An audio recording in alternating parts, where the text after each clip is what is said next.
Kashi news channel, सच है तो बोलेगा। चंदौली के सैयद राजा कोतवाली क्षेत्र स्थित काटा गांव में एक विधवा महिला ने अपने ससुर और देवर पर मारपीट, घर में तोड़फोड़ और सामान बाहर फेंकने जैसे गंभीर आरोप लगा है।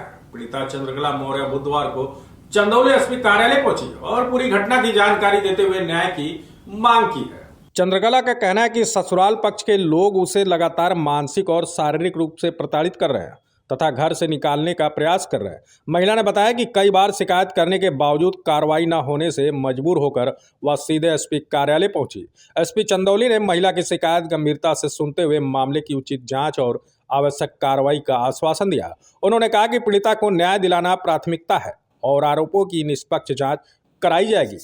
एसपी ऑफिस आए, हम 3 दिन से यहाँ पे चक्कर लगा रहे हैं। हमारा सुनवाई वहाँ सैयद राजा थाने से नहीं हो रहा है। पूरा मामला है कि हम अपने खेत में बीज बोने गए थे, गेहूँ फेंक रहे थे, तभी हमारे ससुर और 2 देवर और 2 देवरान हमसे मारपीट की। फिर वहाँ हम 112 बुलाए थे, वहाँ से वो लोग भाग गए। भाग कर और हमको धमकी देते हुए आए कि घर पर आओगी तो काट देंगे।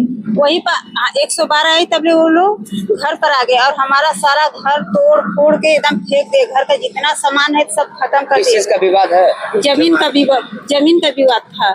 और उसके बाद जो हमारा वो ब्यूटी पार्लर था जिससे हम अपने बच्चों को पाल रहे थे, पढ़ा रहे थे ना, उसको भी एकदम तोड़ ताड़ के एकदम खत्म कर दिया। उसमें कोई सामान नहीं था। एसपी साहब क्या बोले आप? एसपी साहब बोले हैं कि आप जो है कि हम परसों दिन आए थे एसपी के यहाँ, तो बोले थे कि अगर आप इंस्पेक्टर से नहीं संतुष्ट हैं तो हम किसी और अधिकारी को भेजेंगे। लेकिन इंस्पेक्टर साहब हमारे घर पे उस दिन 8 बजे रात को गए, तुरंत नहीं गए। एसपी साहब के कहने पर तुरंत नहीं पहुंचे हैं। और यहाँ से एसपी साहब हमको बोले हैं कि आप यहाँ से जाओ, हम इंस्पेक्टर साहब को बोल दे रहे हैं और तुम अभी जाओ, घर पहुँचो। इंस्पेक्टर साहब जा रहे हैं, लेकिन इंस्पेक्टर साहब नहीं गए। आज क्या बोले?